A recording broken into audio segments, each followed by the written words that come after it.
Thank you, Madam Speaker.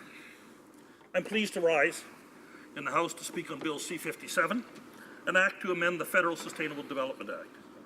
I had the pleasure of serving as Vice Chair on the Environment Committee when we studied the Federal Sustainable Development Act, a study that has resulted in some of the amendments before us today.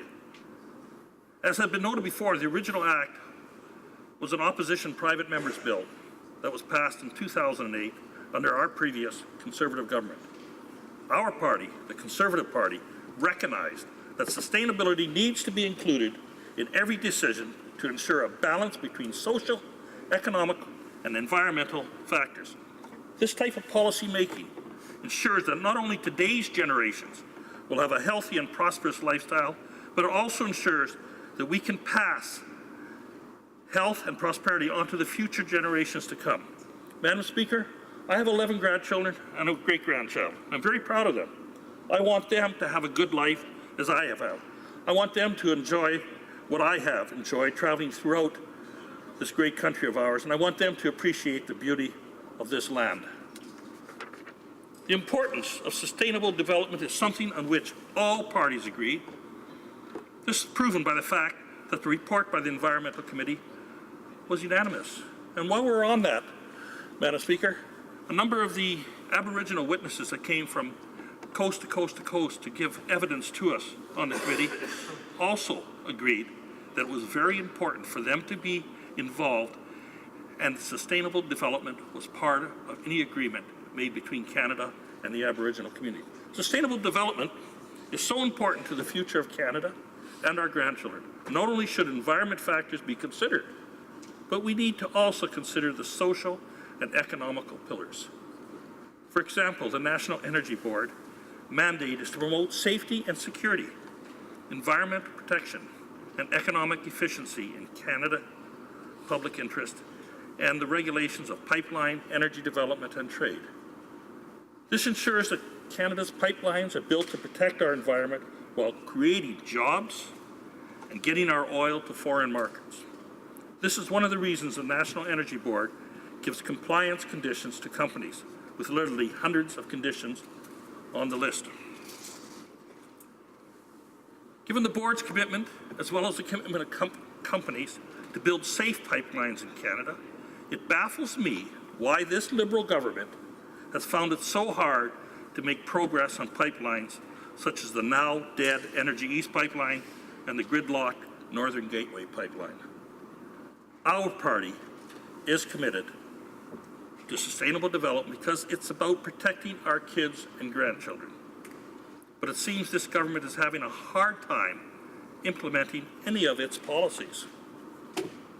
In a recent report titled Departmental Progress in Implementing Sustainable Development Strategies, tabled by the Commissioner of the Environment and Sustainable Development, the Minister and her government were giving failing grades in applying a cabinet directive. The directive requires federal departments and agencies to consider environmental concerns early in the planning of policy and programs proposals before making irreversible decisions. What did the Commissioner conclude? She concluded that the directive has not been applied to almost 80% of the proposals. Wow, Madam Chair, 80% of the proposals. A clear failure by the Liberals. You know, if the Liberals were in school, they would not have got a pass mark. And they probably would not have gone on to the next grade because of such a failure.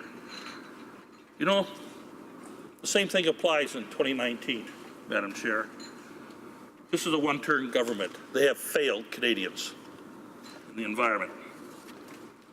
Another report titled Progress on Reducing Greenhouse Gases, the Commissioner concluded the Minister's Department did not make progress towards meeting Canada's commitment to reduce greenhouse gases. Yet, just before me, the Honourable Member from York Simcoe talked about the Lake Simcoe programs, Ladies on the Lakes, and he says, judge us what we did, not on the talk that we are giving. The Liberals are all about talk and no action, Madam Chair, no action. So I find it hard to believe when this Liberal government says that it is championing sustainable development and protecting the environment. According to the last surveys, they're not doing that. They aren't doing any of that, nor are they protecting Canadian jobs in the progress. With all of this considered, it really concerns me how this government is planning on protecting our future generations, not to mention the mountains of debt this government is piling on our grandchildren or the massive new taxes being proposed. Liberals really need to rethink their policy. They always say they have a plan, but we never see any action taking place with that plan.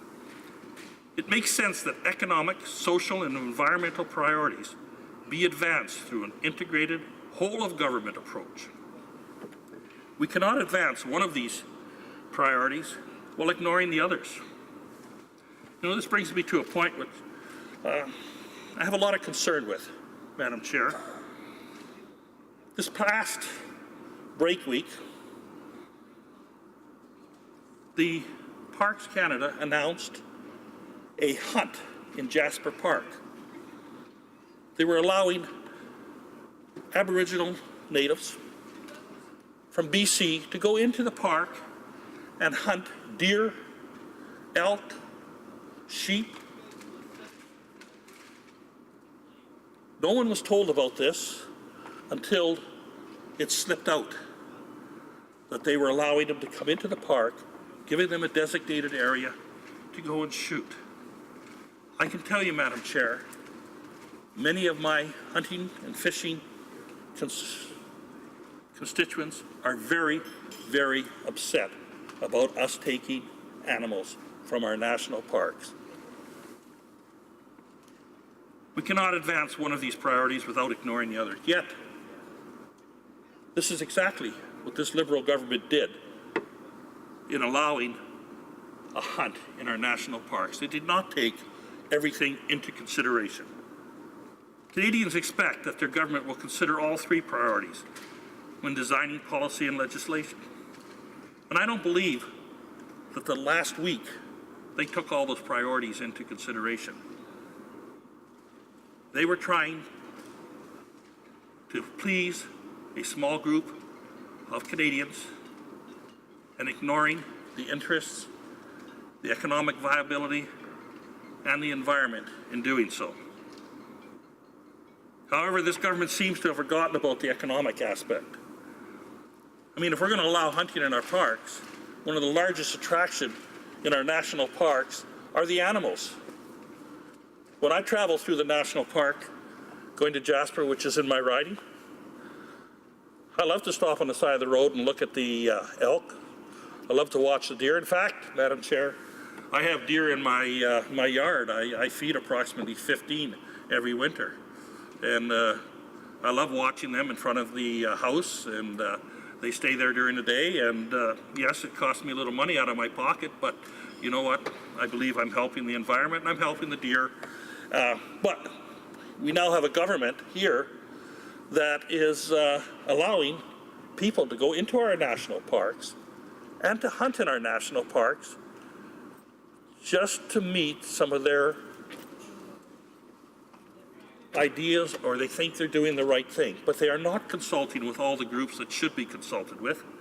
In fact, I know that many people working within the parks were very upset when this was brought to their attention only days before the hunt started. Instead of considering the economic component, the government has completely neglected our economy and the importance of small businesses across Canada. As Conservatives, we have confidence in the private sector, in businesses, small and large. They all contribute to the prosperity of this country, and they should be encouraged rather than punished for the risks they take. The government's approach to sustainable development and its policies seem very lopsided away from the economic factor. I was extremely disappointed this summer when I learned what the government proposed to do with the tax changes for corporations. I was very sad to hear 2 weeks ago about the cancellation of Canada East Pipeline. Why? Over-regulated.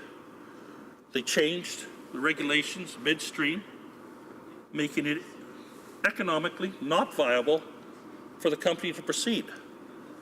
And they are throwing in rules and regulations to make it economically not viable to retrieve natural resources from this country, to help spur our economy, help develop jobs, etc.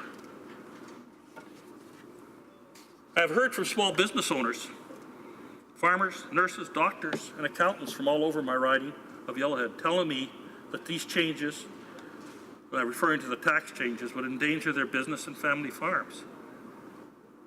In my riding, which is in Alberta, Yellowhead riding, the effective tax rate on investment income could be well over 70%. And new capital gains rules would make it more expensive to pass down a family farm to sell it to a third party. You know, Madam Chair, I was at a farmer's appreciation breakfast. I was serving breakfast on Saturday in the community of Wildwood. And I had a couple people come to me very concerned about their children taking over the family farm. They were third generation, and their fourth generation wanted to take over the farm. But they're terrified by this tax. They're not sure which way to go. Should they sell it to an outside concern? Or should they see their children struggle to try to buy it due to the unfair tax system that this government is planning? A just and fair tax system should reward success and reasonable risk taking. Now, most small business people take a tremendous amount of risk. My son-in-law is a small businessman. He has a small oil company in the town of Edson. He's been successful. His company has grown. He employs over 100 people during the winter months. Yet he is taking a very large financial risk to employ these 100 people and to increase the economy of the town of Edson, the riding of Yellowhead, the province of Alberta, and the economy of Canada. He takes the risk, yet this government across from us wants to punish him for taking that risk. If he makes a little extra money and he puts it aside, they want to punish him, they want to take it, they want to tax him up to 73%. Is that fair, Madam Chair? Going forward, I hope this government will honestly consider sustainable development throughout its departments when drafting new proposals.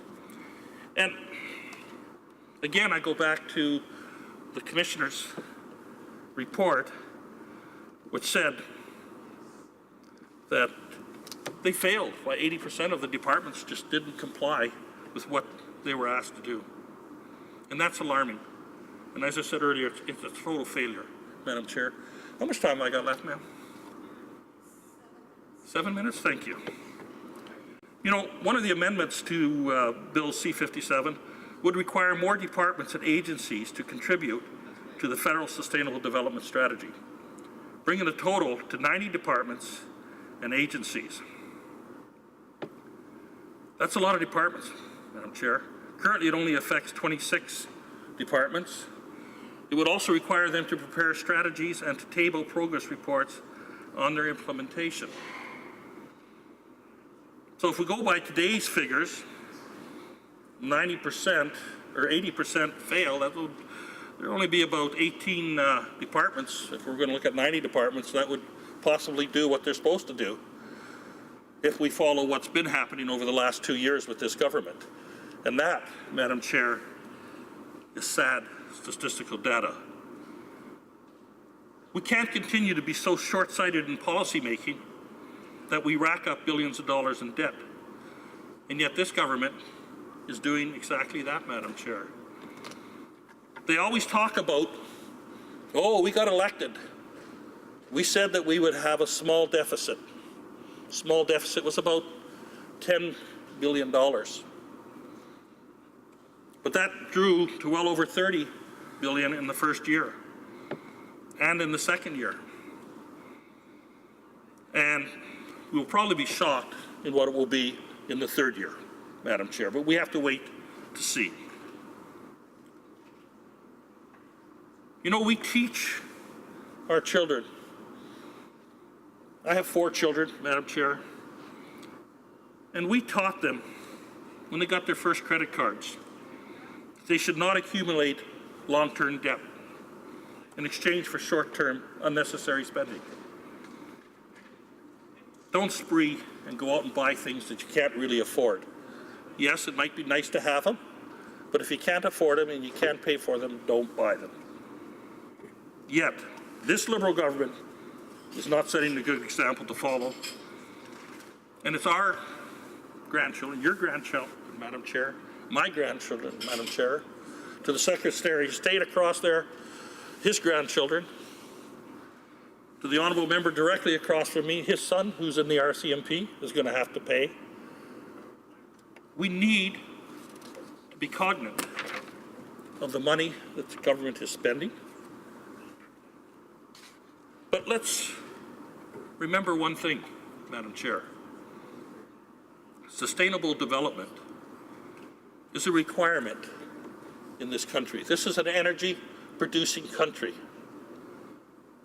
And if a government that is sitting puts numerous hurdles in front of companies, whether they're mining companies, whether they're oil companies, whether they're gas companies, if they put hurdles in front of them that make it impossible for them to do economical research and development, where is the money going to come from to pay the bills of this government?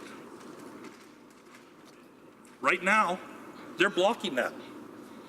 The oil and gas sector was one of the largest contributors to Canada's economy, and they have made it virtually almost impossible to take the natural products from the earth, the oil and gas, in the province of BC, and the province of Alberta, in the province of Saskatchewan, and get them to an international market. This government across thinks it's all right that, oh, well, we can just ship it down to the United States and we should be happy with that. That's one market.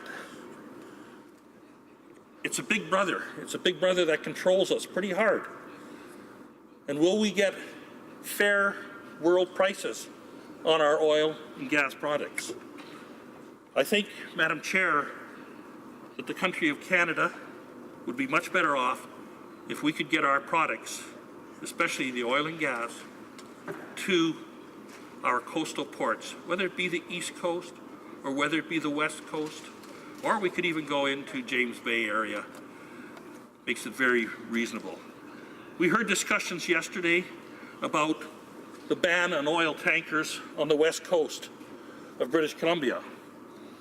And we heard people standing up across from us, over to our left, about how unsafe it was to have oil tankers on the west coast of British Columbia.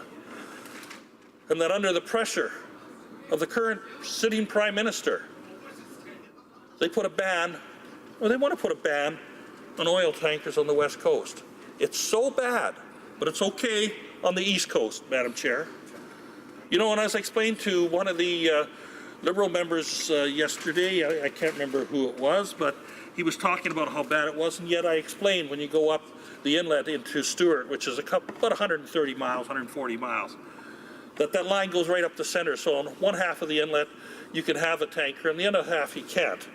And they're trying to tell us logistically that it's unsafe on the other half of the inlet, but it's okay on the other half. I mean, this is the logic this government is passing on.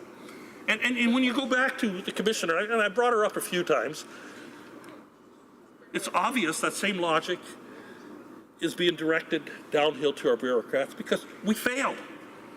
They haven't reduced greenhouse gases one tiny bit since they've been in government. And I can stand here and say that when Conservatives were in government, we did decrease carbon taxes in transportation, in coal-fired energy. They cannot say that. It's a failing mark. It's easy to talk, but when you walk the talk, it's much more difficult. Our Conservative governments walk the talk. This government, currently today, just talks the talk and no formal action. Therefore, I'm looking forward to this moving to committee stage so that it can be studied more and more input put in and more evidence received. Thank you, Madam Chair. Questions and comments? The honourable member for Hamilton East. Well, thank you, Madam Speaker. I have the greatest respect for my friend from Yellowhead, and I plead ignorance on the notion of animal welfare and species in his part of the world.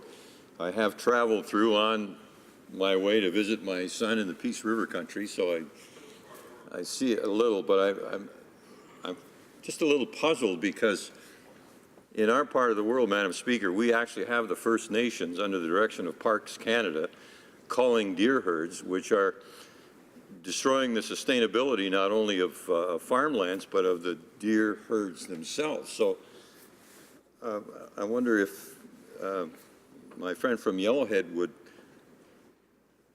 tell me how sustainability works with the deer that he's feeding, as opposed to allowing First Nations who were coming back to the traditional lands from which they were taken to look after this issue. So I'm just puzzled, and I'm sure my friend from Yellowhead will have a good answer, but could you tell me, could the member from Yellowhead tell me how feeding wild deer is a sustainable practice? And before I recognize the member, I just want to apologize. I forgot to include Stony Creek when I recognized the member for Hamilton East, Stony Creek. The honourable member for Yellowhead. Thank you, Madam Chair. And I'd like to thank the honourable member Cross for his question. You know, using Aboriginal communities to cull herds in certain specific protected spaces is nothing new. You know, I grew up in a community called Chipman, Alberta. It's a little east of Edmonton, about 35 miles, and we had Elk Island National Park there. The Elk Island National Park is famous for its buffalo herd. And I can remember back, well, I can remember back to a long ways, but I think we moved there back in about 1959. And in 1960, my dad worked for Parks Canada. And they had a culling program on it at that time. And some of the Aboriginal communities were invited. Local farmers took place. And they kept the herd down to a manageable position because there was only so much land. And as we know, buffalo take a large amount of land to roam, as do caribou, for example, as do elk. They take a large area of land. So we need to look at conservation in these areas.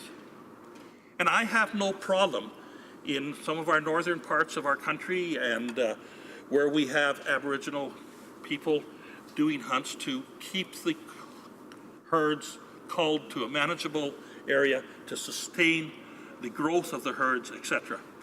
But in this particular case that I brought up, Madam Chair, was a hunt called a traditional hunt because their forefathers hunted in the park.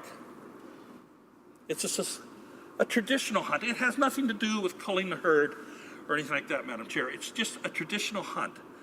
But you know what? There are 12 different Aboriginal groups that claim rights to the park, to Jasper National Park and Banff National Park. If all 12 want to do a hunt, now it becomes very serious. You open the door, you got to be prepared for the flood that comes in, Madam Chair. And yes, I do feed deer, Madam Chair. And do I call it sustainability? Yes, because you know what? The mother keeps coming back with twins every year, and the twins are starting to come back with young ones. So I call that sustainability. The herd's growing. Thank you. Questions and comments? The honourable member for Saanich Gulf Islands. Speaker, and to my friend from Yellowhead, Madam Speaker, I wasn't able to put a question to him after a particularly moving address, which I think is relevant to the topic of sustainable development, that he gave to this House a few days ago, and it included an anecdote about, I believe, his grandfather putting mud directly from the land into an open wound from a farming accident. And I wanted to share with the honourable member for Yellowhead, I found that very moving and also very profound in his grandfather's connection to the land. I did want to ask him, though, very specifically, and I also want to thank him for his role as Vice Chair of the Environment Committee, because it certainly is of a unanimous report that has led to these amendments that we have before us today. So my question is to him to say, what in the work of a sustainable development strategy for a whole of government approach, can he see ways in which procurement by government agencies can advance sustainable development through the government's purchasing powers? The honourable member for Yellowhead. Thank you, Madam Chair, and I'd like to thank the honourable member from Saanich Islands. It's a beautiful part of the world. I lived there for several years and know it very well. I believe it's very important that government invest in sustainability. That government, I encouraged during our committee report, as did I think the whole committee, because it was unanimous, that we need to put a special fund aside, a federal government fund, that's there if we have the opportunity to pick up land that may be very crucial for the sustainability of maybe the animals in the area. It may, maybe industry might be affected by something, and I'll just refer to, I mean, we have a lot of concerns in Canada about the caribou situations in a number of areas. But there are a lot of, the caribou, which is an endangered species in certain areas, could be affected by industry. And I believe that government could work with industry, maybe to buy out the land that they may have some rights to. It's very important that there is a fund that we can take to pick up more protected lands in Canada. Thank you. Questions and comments? Questions et commentaires. The honourable parliamentary secretary to the government house leader. Yes, thank you, Madam Speaker. There's a number of comments that the member has made that I think are very respectful and actually I appreciate. There are some of the others, when the member makes reference, for example, he spent a lot of time on our grandchildren, and I've been blessed thus far to have two, and hopefully there'll be more, but that's not up for me to make that decision. But having said that, Madam Speaker, you know, I look at, yeah, there is a big difference between this government and the former government. The member talked about, in inference, the issue of pipelines and natural resources. And we have had a policy that's been put into place that takes into consideration the different stakeholders, the environment, and the importance of economic development. And we have seen tangible results from a known process that everyone seems to respect and want to move forward on. In fact, we've had pipelines that have actually been approved under that system. So my question to the member opposite is, you know, thinking in terms of wanting being true to his words, that if you take a look at that process in the approval of pipelines, would the member not agree that we are in fact on the right road in terms of ensuring that we have balance between the development of our energy sector and protecting our environment for generations to come? The honourable member for Yellowhead. Thank you, Madam Chair, and I'd like to thank the honourable member across for that question. Yes, I can't disagree with what he said. And I only have to go back to the Northern Gateway. It was approved with 230 stipulations, which I believe industry was prepared to follow suit with and comply with. The Aboriginal communities along the Northern Gateway pipeline through central part of British Columbia were looking forward to that development, that economic development, the sustainability that it would have given to the communities along the Yellowhead route going to Prince Rupert. But it's not built. It's not going to be built. A multi-billion-dollar port facility is not going to be built. Why? Because policy set by this government. Now, if we look back at the most recent pipeline that just stopped, Energy East. Why did it stop? Well, it's pretty hard for a Canadian company, resource company, to be able to tell government or be responsible for a product that they may sell to a third world country or to China or to Russia, wherever the market is, if we got it to the ports. They want the company to be responsible. Yet, they're not responsible when we buy it from third world countries, like Venezuela and stuff like that, on their decrepit practices of how they get the oil from the ground. So Good enough, Madam Chair. I think I've covered that.